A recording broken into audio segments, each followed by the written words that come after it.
Paz a vosotros, mis amados hermanos de este grupo Edificados en la Palabra, amigos y todas las personas que escuchan este mensaje. El Dios Todopoderoso permite que podamos meditar en su palabra y por eso debemos agradecerle, porque es Él el que nos alimenta. Este espíritu necesita alimentarse de forma permanente y como Él lo sabe, nos conoce y sabe cuáles son nuestras necesidades. Entonces por eso nos regala todo tipo de espacios para que no tengamos excusas y aprendamos siempre de su palabra. Y por eso el título general de hoy dice Aprendiendo a través de Romanos. Y el título de hoy, el tema de hoy, las dos posiciones de la ley en relación con el hombre. Está con ustedes su hermana en Cristo, Enedina Ayala, desde Honduras. Y quiero pedirles que vengamos de rodillas en oración y pidamos a ese Dios Todopoderoso que guíe nuestros pensamientos, nuestros sentimientos, nuestras actitudes y en este momento ese mensaje que sea de su parte y que solo seamos nosotros instrumentos, hacedores de su palabra. Así que vengamos en oración. Padre Celestial, primero que nada te damos las gracias porque tú muestras tu amor, tu misericordia, que es grande para con cada uno de los tuyos. Gracias, mi Dios, porque tu palabra se cumple a cabalidad. Lo vemos a nuestro alrededor, hemos venido de rodillas, te hemos pedido cosas y tú las cumples. Hemos puesto nuestras situaciones, te hemos pedido también que tomes el control de nuestras vidas, que seas tú el que guíes y que transformes nuestros seres y sabemos, mi Dios, que tú lo llevas en tus manos, porque tú nunca dejas de hacer lo que has prometido. Así que por ello, mi Dios, gracias, gracias, gracias por todo. Sabemos, mi Dios, que en nuestra humanidad, en nuestra forma de ser, faltamos mucho a tu palabra. Nos equivocamos y cometemos muchos errores. Por eso venimos también a decirte que nos perdones. Que seas tú el que transformes nuestro ser. Que seas tú el que nos hagas conforme a tu voluntad. Y que en ese perdón nos abras nuestros ojos para que podamos ser más espirituales, más conscientes de que no hacemos lo que a ti te agrada. Y así, mi Dios, nos pongamos como una masa más dócil en tus manos, como ese barro suave, para que podamos ser moldeados como tú lo quieres hacer. Y en este momento que tu palabra haga eco en nuestras vidas y así nos hagamos cada vez más hacedores de tu voluntad y que seas tú el que gobiernes todo. En el nombre de tu Hijo amado te lo pedimos. Amén y amén. Bueno, en este tema, las dos posiciones de la ley en relación con el hombre, es muy importante que meditemos cuál es la situación, porque cuál es el valor de la ley. En muchas ocasiones se habla de la gracia, se habla de que pues todo es gratuito, la salvación es gratuita y se invalida el efecto de la ley. Y se dice que la ley ya no tiene ningún valor delante de Dios. Pero debemos entender por qué existe la ley entonces. Dice Romanos capítulo 7, versículo 1 al 6, que es el texto base para esta meditación, lo siguiente. ¿Acaso ignoráis, hermanos? Pues hablo con los que conocen la ley. Que la ley se enseñorea del hombre entre tanto que éste vive. Porque la mujer casada está sujeta por la ley al marido mientras éste vive. Pero si el marido muere, ella queda libre de la ley del marido. Así que, si en vida del marido se uniere a otro varón, será llamada adúltera. Pero si su marido muriere, es libre de esa ley, de tal manera que si se uniere a otro marido, no será adúltera. Así también vosotros, hermanos míos, habéis muerto a la ley mediante el cuerpo de Jesucristo, para que seáis de otro, del que resucitó de los muertos, a fin de que llevemos fruto para Dios. Porque mientras estábamos en la carne, las pasiones pecaminosas que eran por la ley obraban en nuestros miembros llevando fruto para muerte. Pero ahora estamos libres de la ley, por haber muerto para aquella en que estábamos sujetos, de modo que sirvamos bajo el régimen nuevo del Espíritu y no bajo el régimen viejo de la letra. Es muy interesante reconocer entonces que dice que la ley habla con los que están bajo la ley. La ley pone de manifiesto que es lo que se sujeta bajo esa misma ley. Y el hombre común, el hombre que vive sin Cristo, el hombre que está alejado de su voluntad, está sujeto a la ley, a esa ley de pecado. ¿Por qué a la ley de pecado? Porque le es manifiesto que le es tomado en cuenta como pecado. Y para ser libre de esa ley, debe morir. Así como la mujer queda libre si el marido muere, también de esa ley se queda libre solamente al morir. Entonces debe morir, pero morir en Cristo. Y así poder sujetarse a la voluntad de Dios. Y miremos cómo es de gloriosa la verdad, la palabra, que se convierte en una realidad en la vida de las personas. El creyente está muerto a la ley por el cuerpo crucificado de Cristo. Pero esto nos puede dejar cierta confusión y debemos entender entonces para qué existe la ley. ¿Por qué fue puesta la ley? Pues el mismo libro de Romanos, en su capítulo 3, versículo 19, dice lo siguiente. Pero sabemos que todo lo que la ley dice, lo dice a los que están bajo la ley, para que toda boca se cierre y todo el mundo quede bajo el juicio de Dios. Ya que por las obras de la ley, ningún ser humano será justificado delante de él, porque por medio de la ley es el conocimiento del pecado. El versículo 20 también. Entonces, la ley tiene un significado muy importante. Primero, que sujeta a los que están bajo la ley. Y luego, que para que toda boca se cierre. Porque nosotros no podemos decir juicio. No podemos andar diciendo esto sí, esto no. No, la ley ya está puesta. Ya está dada. El Dios Altísimo ya dijo que es ley y que no. Y para que todo el mundo quede bajo el juicio de Dios. El pecado está sujeto a juicio. El pecador está sujeto a juicio. Y por eso dice que bajo las obras de la ley ningún ser humano será justificado. Usted puede hacer todo lo bueno que por su voluntad salga. Pero si este principio, en cuanto a ley y en cuanto a la gracia, no está claro, su fe no está bien definida. Y entonces la muerte de Cristo no está teniendo en su mente, en su corazón, en sus sentimientos, el valor que debe tener. Y por ello reconozcamos lo necesario de la ley. Es importante comprender que la primera función es imprescindible. Mediante la ley, Dios revela al hombre su incapacidad ante el pecado.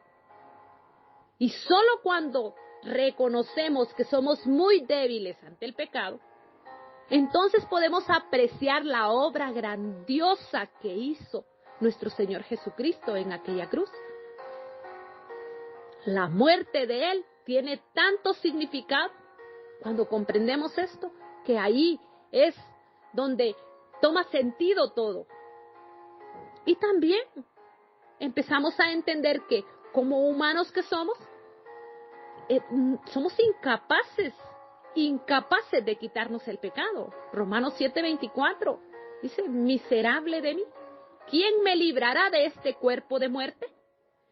No hay forma de que nos podamos librar por nuestra cuenta de este cuerpo de muerte. La ley de Dios es tan abarcante como para expresar toda la voluntad de Dios. Ya está comprendida ahí. Y como para tener conocimiento, no solo de las acciones externas, sino de los pensamientos e intenciones nuestras, los deseos de nuestro corazón. Por eso la Escritura dice que la palabra de Dios es viva y eficaz y más cortante que toda espada de dos filos, y que penetra hasta partir el alma y los tuétanos, y discierne los pensamientos y las intenciones del corazón. Hebreos 4:12.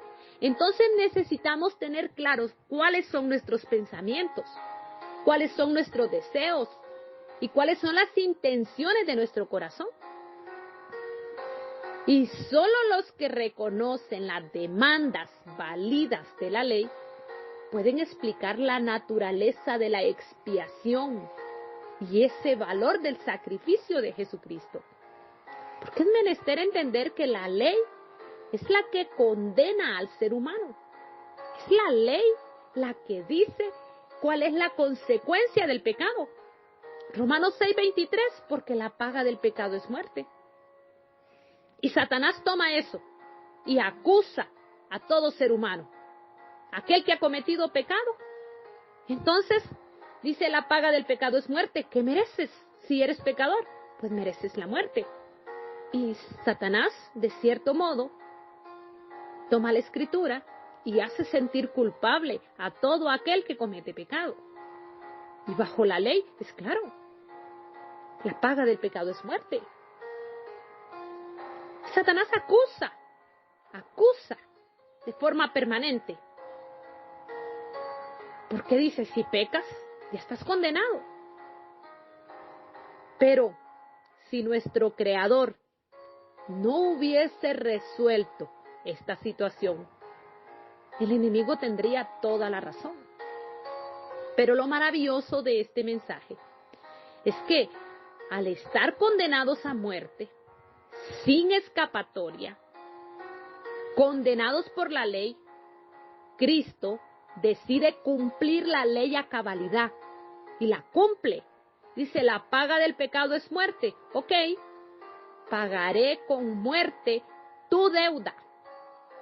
Tú mereces la muerte, tú merecías la muerte, pero yo tomo ese merecido y yo voy a morir en aquella cruz, en tu nombre. O sea, toma nuestro puesto. Pero como Él es grandioso, maravilloso, tiene un valor incalculable, su muerte cubre la de todos los pecadores. Y así el creyente es santificado o muerto en Cristo. La ley nada tiene que decirle al hombre muerto, porque ya murió. Ya no hay forma, queda absuelto de la ley.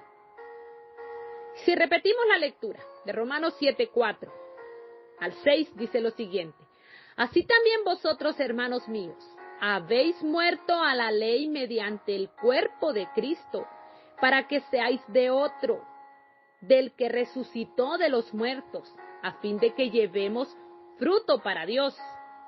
Porque mientras estábamos en la carne, las pasiones pecaminosas que eran por la ley obraban en nuestros miembros llevando frutos para muerte. Pero ahora estamos libres de la ley por haber muerto para aquella en que estábamos sujetos. De modo que sirvamos bajo el régimen nuevo del Espíritu y no bajo el régimen viejo de la letra. Muy importante. ¿Por qué servimos al Dios Altísimo? ¿Porque hay una ley que lo dice? ¿Porque la palabra lo demanda?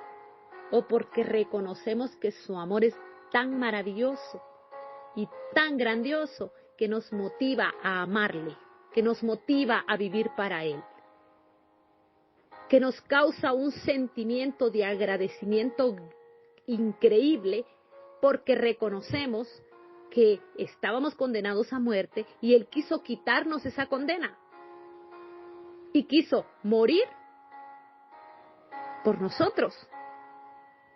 Y después de que muere en aquella cruz, Él vence la muerte y resucita. Y también nos trae un regalo ahí adicional. Un regalo agregado. La muerte del creyente en Cristo es una muerte vicaria. ¿Qué significa? Que Cristo tomó ese lugar del condenado, de aquel que ya debía morir porque era pecador. Y muere. Pero no muere para siempre. Y el cristiano no muere literalmente, pero participa de la muerte de Cristo de forma espiritual. La Biblia dice que Él murió para librarnos de la muerte y también regalarnos esa vida eterna. Juan 3:16, porque de tal manera amó Dios al mundo que ha dado a su Hijo unigénito, para que todo aquel que en Él cree no se pierda, mas tenga vida eterna.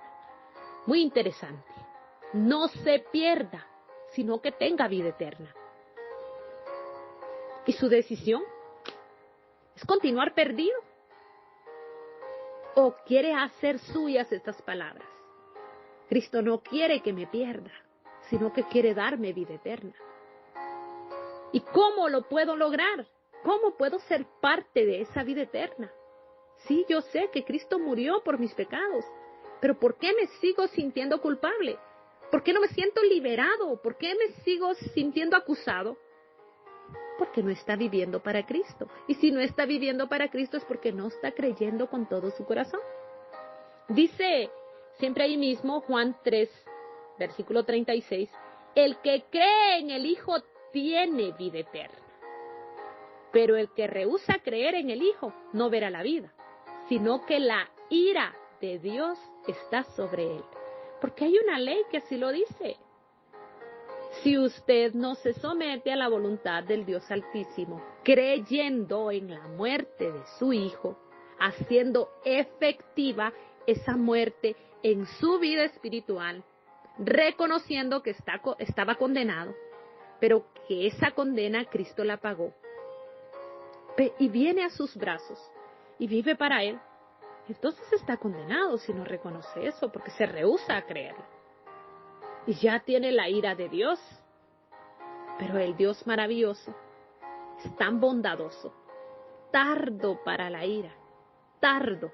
Es lo último que veremos, la ira del Dios Altísimo. Porque Él siempre está con esa amabilidad, misericordia, bondad, amor, entusiasmo, deseos de tenerle a usted en sus manos, en sus brazos, protegido y cuidado. Y cuando un hombre cree en la muerte de Cristo, Dios toma la fe de ese hombre y lo cuenta como que ha muerto en Cristo. Esto es, Dios cuenta la muerte de Cristo como muerte en favor del creyente. Dios considera al creyente como si hubiese estado en Cristo cuando Cristo murió. ¿Y por qué Dios hace esto? Porque Cristo murió en favor del pecador, en lugar del pecador, llevando la pena y el castigo del pecado sobre sí. Por lo tanto, el creyente, estando muerto en Cristo, es librado de la ley, de su demanda, su culpa y su castigo. El creyente es liberado por el cuerpo de Cristo. Esto es, por su cuerpo castigado o por su muerte. Cristo redimió al creyente. Dice Romanos capítulo 8, versículo 1 en adelante hasta el 7.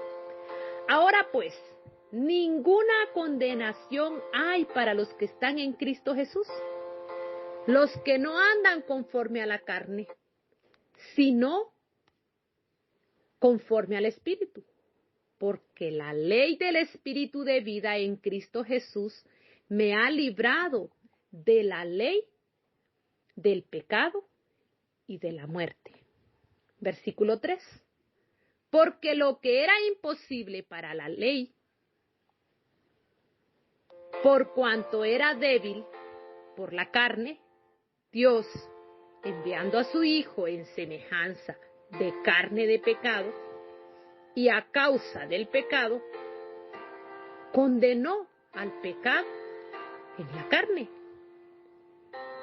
para que la justicia de la ley se cumpliese en nosotros, que no andamos conforme a la carne, sino conforme al Espíritu. Porque los que son de la carne piensan en las cosas de la carne, pero los que son del Espíritu en las cosas del Espíritu. Porque el ocuparse de la carne es muerte, pero el ocuparse del Espíritu es vida y paz. Por cuanto los designios de la carne son enemistad contra Dios, porque no se sujetan a la ley de Dios, ni tampoco pueden. Muy interesante todo lo que nos dice este texto. Porque los que son del Espíritu viven en las cosas que son del Espíritu, se ocupan de las cosas del Espíritu. Y ocuparse de ello es vivir, es tener paz, es tener felicidad, es tener plenitud en Cristo. Pero si estamos enemistados contra Dios, entonces estamos deseosos de vivir en la carne, deseosos de vivir aquello que atrae para pecado y no se sujetan a la ley de Dios. Entonces la ley también nos sugiere sujetarnos al Dios Altísimo. La función de la ley depende de la persona con la que esté asociada. Porque el mismo cuchillo, por ejemplo, que puede ser usado por un cirujano para sanar, también puede ser utilizado por un asesino para matar. O de la misma manera, un ladrón que quebranta una ley para robar la cartera de una persona, estará con la ley en una relación diferente de aquel a quien la ley tenía la intención de proteger, o sea, por ejemplo, el dueño de la cartera. La ley misma puede a veces describirse como santa, justa y buena, así lo dice Romanos 7:12, de manera que la ley a la verdad es santa, es santa, el mandamiento santo, justo y bueno. Eso dice. Entonces, la ley, hablar de la ley, no tiene ningún problema. No va fuera de la gracia. La ley del pecado o la ley de la muerte acusa al pecador, al que está condenado. Pero nosotros no tenemos una ley que nos condene. Sin embargo, de la misma forma en que la venganza retribuida de Dios no le impide ser un Dios de amor, es un Dios de misericordia, la función de la ley como un agente del pecado y de la muerte no la hace pecaminosa. De acuerdo con Romanos 8, del 5 al 7, la ley es un instrumento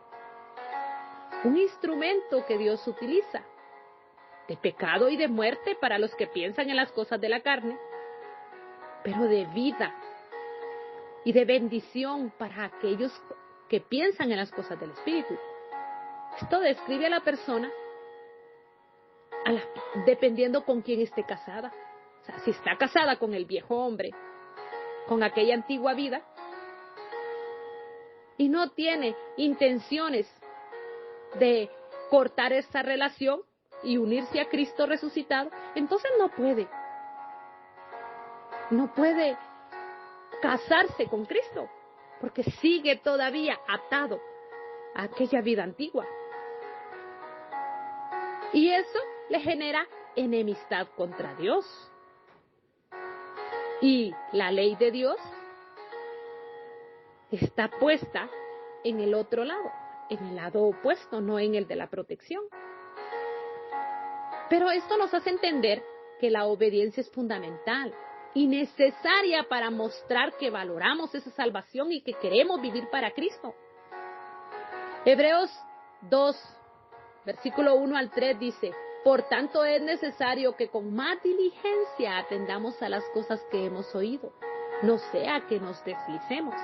Porque si la palabra dicha por medio de los ángeles fue firme y toda transgresión y desobediencia recibió justa retribución, ¿cómo escaparemos nosotros si descuidamos una salvación tan grande?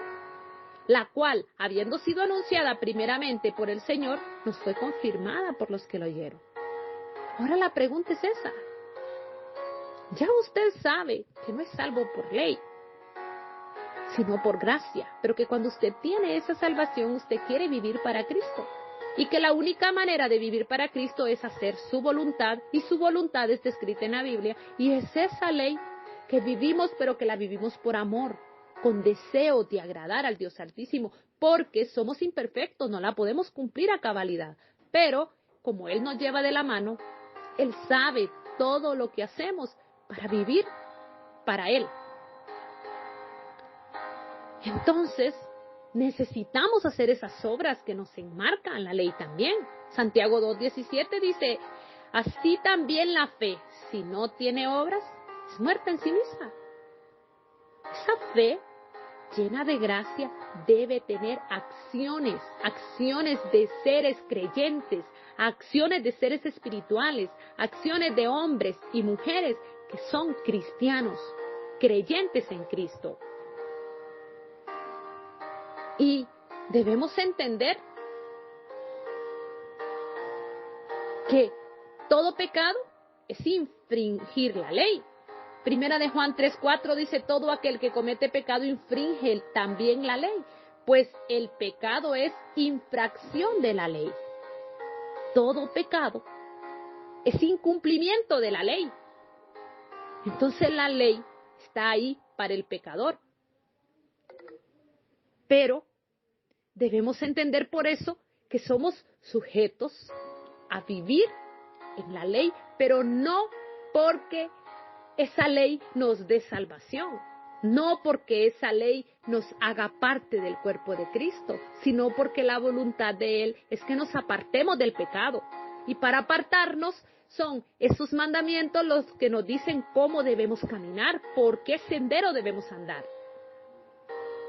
Y sobre todo porque a través de ese deseo de querer hacer su voluntad, nosotros le mostramos al Dios Altísimo que lo amamos. Juan 14:1 dice, si me amáis, guardad mis mandamientos. 14:5. Si amamos al Dios Altísimo, entonces guardamos sus mandamientos. La ley nos dirige y nos dice qué tenemos que hacer. Pero estamos en el espacio donde la ley protege, cuida y no quiere que otro venga a violentar a los que tiene protegidos. Y Santiago 2:9 y 10 dice, pero si hacéis acepción de personas cometéis pecado y quedáis convictos por la ley como transgresores. Porque cualquiera que guardare toda la ley, pero ofendiere en un punto, se hace culpable de todos. Entonces nos damos cuenta que cada espacio en lo que nos apartamos de las vivencias marcadas en base a esa ley, nos llena de culpa. Y por eso Cristo, necesitamos nosotros, ¿verdad? Necesitamos a Cristo y Él se pone para pagar esa deuda de pecado.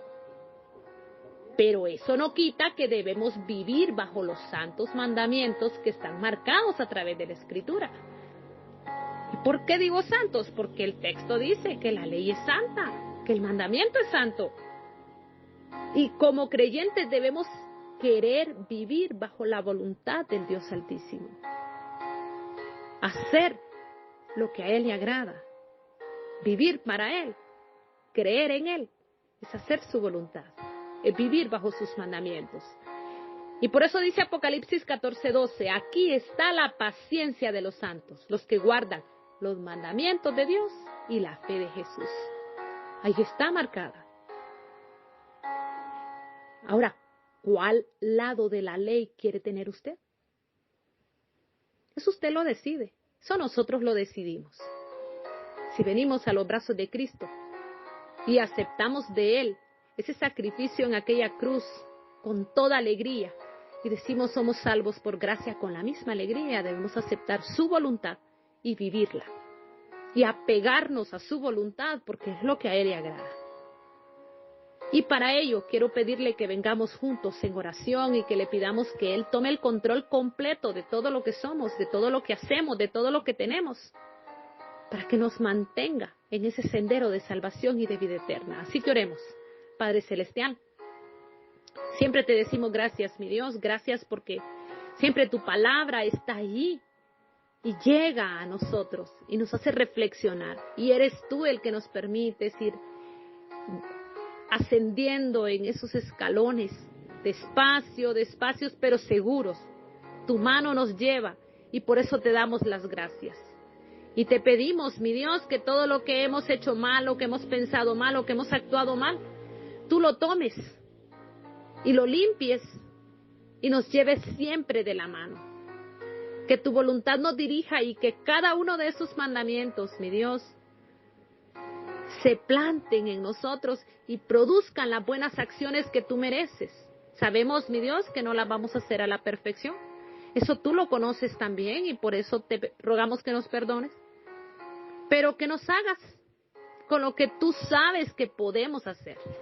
Aquello, mi Dios, en lo que tú reconoces que si ponemos nuestra voluntad en una situación en la que no accione y es tu voluntad en nuestra vida, todo lo que hagamos será agradable a ti. Por eso te pedimos que tomes el control de todo. Escucha, mi Dios, las oraciones de cada uno de aquellos hombres, de aquellas mujeres que se están uniendo en este momento y que elevan una plegaria delante de ti y que depositan sus vidas en sus manos. Toma el control de sus familias, mi Dios, de cada uno de los miembros de estos grupos y aquellos que predican tu palabra y aquellos que llevan un mensaje de salvación. Bendice, mi Dios. De todas maneras, provee conforme a las necesidades de cada uno, necesidades físicas, de salud, económicas. Tú las conoces todas, mi Dios. Toma el control y que tu ángel acampe en derredor de aquellos, mi Dios, que te tememos, porque sabemos que tu ángel es el que nos defiende.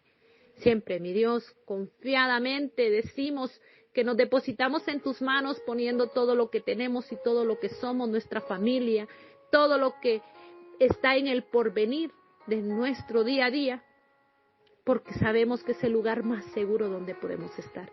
Y por eso te lo rogamos todo y lo depositamos todo en tus manos en el nombre de tu Hijo amado, Cristo Jesús. Amén y amén. Mis amados hermanos, amigos y todas las personas que nos escuchan, gracias por el tiempo de escuchar estos mensajes y paz a vosotros.